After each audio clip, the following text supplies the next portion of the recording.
E uma informação e notícia que está lá no plantão de hoje, se você entrar lá agora, é essa próxima aqui que nós vamos estar comentando, né? Que é justamente a situação de segurança pública no Guarujá. O delegado Antônio Sucupira, titular da Delegacia Sede do Guarujá no Litoral Paulista, confirmou na tarde desta segunda-feira, dia 31, que ao menos 10 pessoas foram mortas durante operações da polícia em busca dos responsáveis pela morte do soldado das rondas ostensivas Tobias Aguiar, que é a Rota, o soldado Patrick Bastos Reis. 3 pessoas foram presas por envolvimento no crime, entre eles Erickson David da Silva, acusado de atirar e matar o PM na última quinta-feira, dia 27. Equipes do Ministério Público do Estado de São Paulo e da Ouvidoria da Polícia e da Ordem dos Advogados do Brasil e do Conselho Estadual de Defesa dos Direitos da Pessoa Humana devem investigar denúncias de violações de direitos humanos no episódio. As imagens das câmeras de segurança acopladas aos uniformes dos agentes que atuaram na operação devem ser analisadas. Os ministros da Justiça e Segurança Pública, Flávio Dino, e dos Direitos Humanos, Silvio Almeida, também manifestaram preocupação com o número elevado de mortes na operação policial. Tarcísio disse: não houve excesso da polícia em que se entregou, quem se entregou foi preso. Né, diz o governador. O governador classificou como inadmissível o ataque contra soldado. Diz ainda: abalou muito a nossa polícia e a nossa sociedade.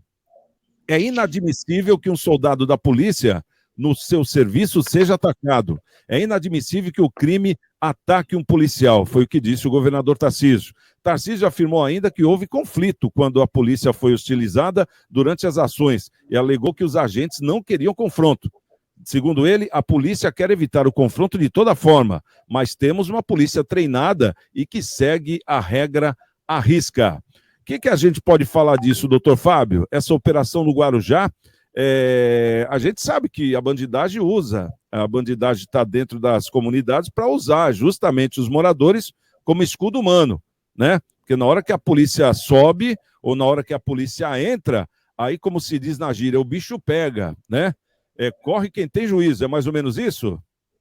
É exatamente isso, Santiago. E o Guarujá já vem enfrentando problemas com a segurança, não é de hoje, né? Já há algum tempo, a Vila Zilda, a Vila Baiana, são lugares em que, de fato, o crime organizado tem se instalado já há alguns anos. Agora, quando acontece uma situação dessa, agora também só fazendo uma observação, que enquanto você falava, eu estava me lembrando. O que acontece aqui é que, enquanto a legislação ela não for mais rigorosa no que diz respeito a ataques à autoridade policial, nós vamos continuar, infelizmente, vendo esse tipo de situação. Porque se a gente faz uma comparação, por exemplo, com os Estados Unidos, um cidadão que ataca um policial, a pena dele é uma coisa inimaginável aqui para nós. Quer dizer, hoje que aconteceu aqui em Santos também uma situação em que aleatoriamente, não, propositalmente pararam e balearam uma viatura que estava estacionada em frente a uma padaria aqui no Campo Grande. Quer dizer, foram isso dois ataques. O inadmissível. Quer dizer, você pega isso num país em que a legislação se faz valer. Quer dizer, enquanto isso não for revisto na legislação, nós vamos ter esses enfrentamentos, porque o marginal ele acaba perdendo o respeito pela autoridade policial. É claro que em tudo quanto é profissão, em tudo quanto é área, existe o bom e o mal, como existem policiais corruptos, existem em qualquer profissão, isso a gente sempre repete aqui, todo mundo sabe. Agora, não se pode perder o respeito pela polícia, porque aí a coisa vai virar uma bandalheira geral. Na operação aí, o que aconteceu? Logicamente que ela chamou atenção, porque foi um número de mortes elevado. Mas eu vi o posicionamento, vi várias reportagens, inclusive do delegado Sucupira e do secretário Derrite, dizendo o seguinte: se houve qualquer tipo de excesso, vai ser investigado. Mas não teve nenhum tipo de excesso. As câmeras elas podem ser usadas, obviamente, no processo crime, caso haja uma denúncia nesse sentido, e vai ser apurado. Agora, o que me chamou muito a atenção foi o ouvidor da Polícia Militar, que de uma forma assim bastante, enfim, até achei estranho.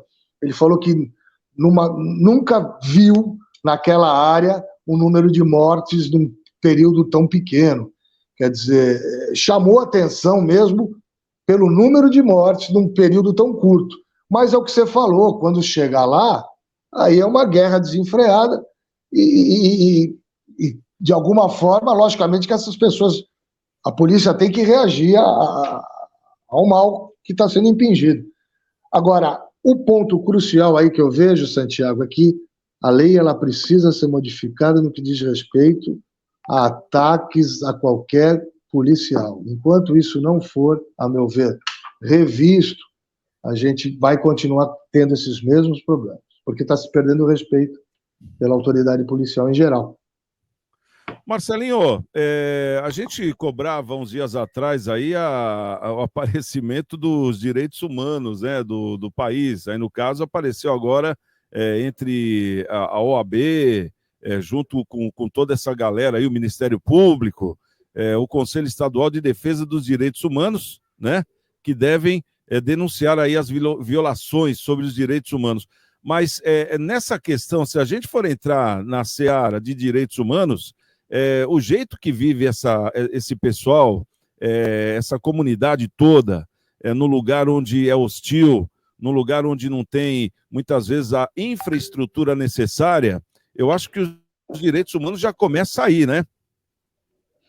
Você acabou de dar a letra correta, né? Quando você tem o crime atacando a polícia na comunidade, o problema não começou ali.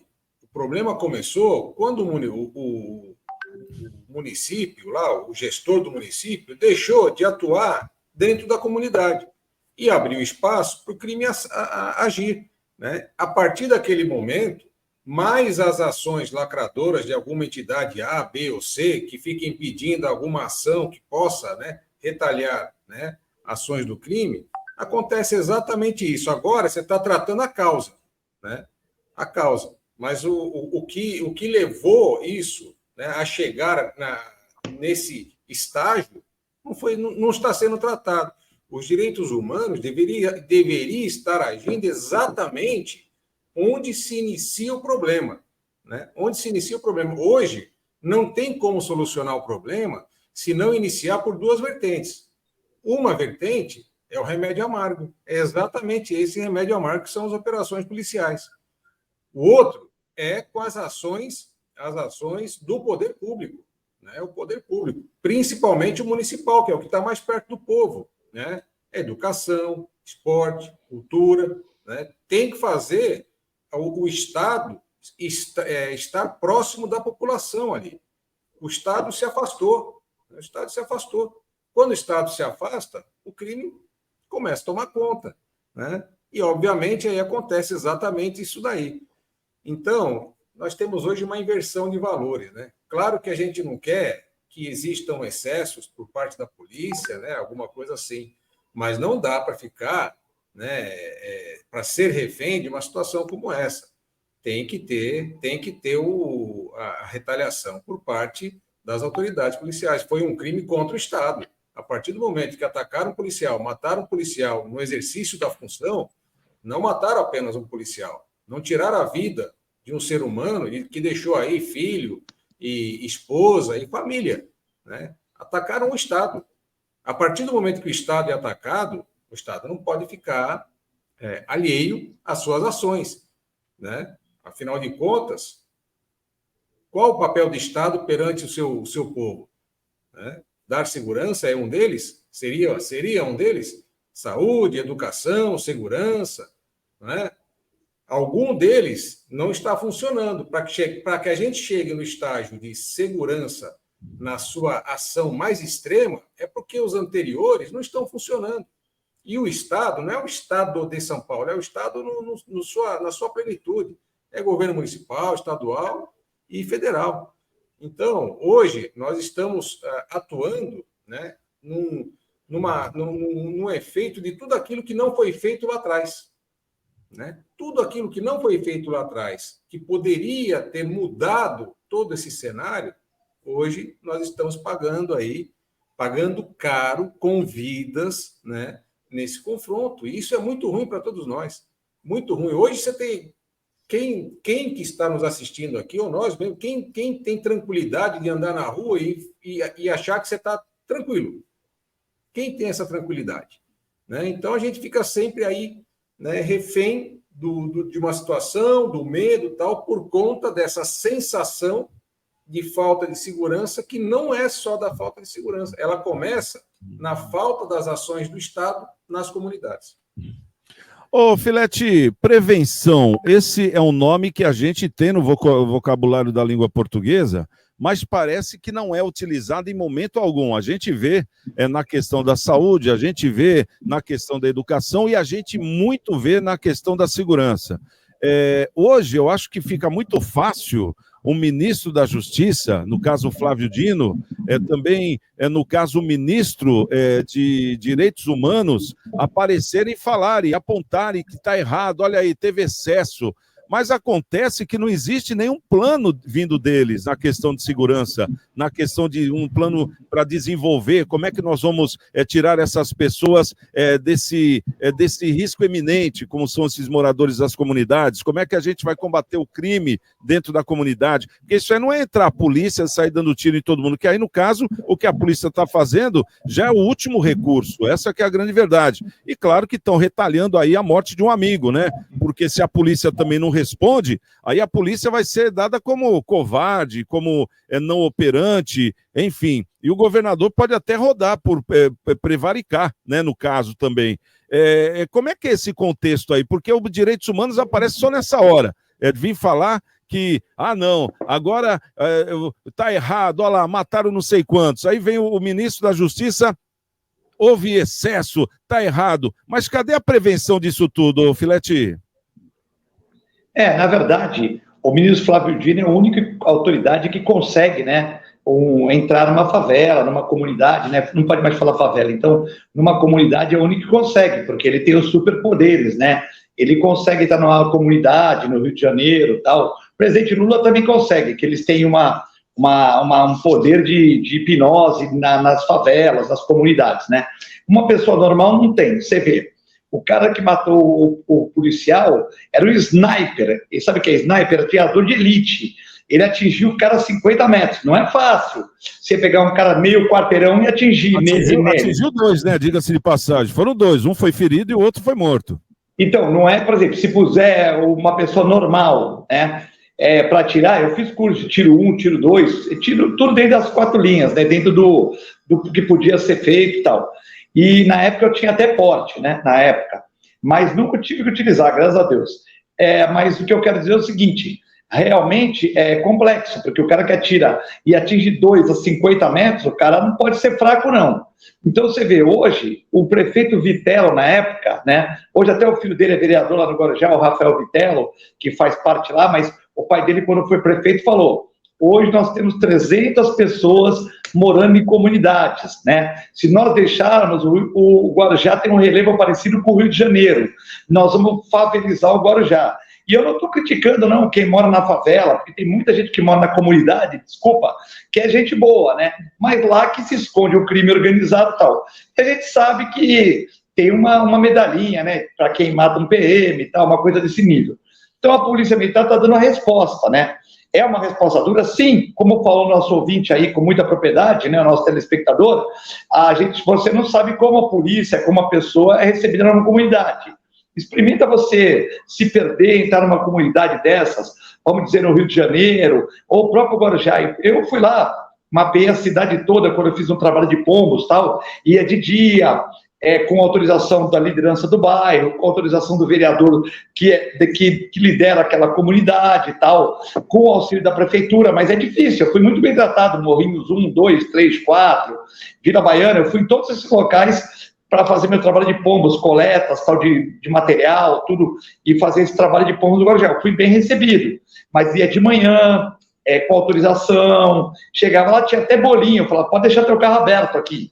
Mas eu fui com uma orientação e tal. Mas primeiro eu entrar com o meu carro lá sem avisar nada, né? Então é complicado. Imagine a Polícia Militar. Então eu concordo com o que o Santiago falou, com o Marcelo, com o Dr. Fábio, essa questão aí de, por exemplo, o cara que atira num policial, por exemplo, é a pior espécie de bandido que tem. Não estou falando que... Mas, pô, o cara vai atirar no policial. Às vezes o cara briga com um cara na rua e atira. Fica nervoso, tá errado. Mas o cara vai atirar na polícia, sabendo que a polícia tem armamento para combater. Então, um cara preparado, um cara que tem uma boa arma, o cara que está escondido, tal. Então, teve uma reação. A gente só espera que também tenha uma reação dessa, né? Quando seja uma pessoa comum, né? Um lixeiro, um barbeiro, um médico veterinário, um advogado, um contador, um radialista, que tem essa comoção toda, né? Então, eu acho que está certo, realmente vai ter uma resposta, e quando você entra na comunidade não é fácil, pode existir até algum excesso, a gente não está lá para ver, tem as câmeras da polícia, e com certeza vai ter a corregedoria da polícia para ver isso. Mas também, se não há uma resposta, é complicado.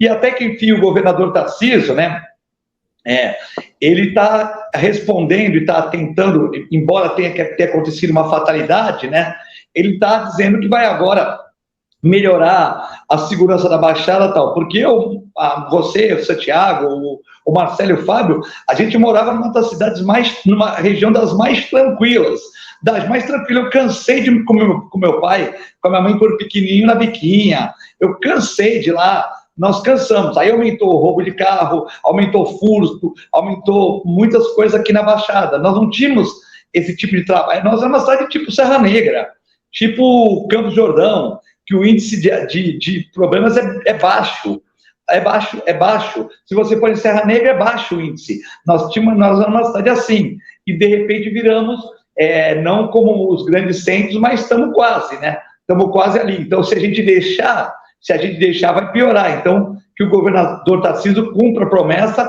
de melhorar o policiamento, que nós melhoremos a nossa guarda municipal aqui da região, que nós também pudéssemos contar com uma polícia civil mais aparelhada, já que tem uma defasagem de 15 a 20 mil policiais civis no estado de São Paulo. Enfim, nós temos que melhorar o policiamento, melhorar a educação, as escolas, tudo, para que a gente não veja o jovem desempregado e muitas vezes indo para esse lado aí do tráfico, dos partidões e tal, né? Então, realmente, é muito complicado e eu acho que agora a medida vai ser dura, né? Porque vão entrar nas comunidades e é aquilo, né? Vai ter confronto, e no confronto a polícia está bem preparada e geralmente vai levar melhor, né?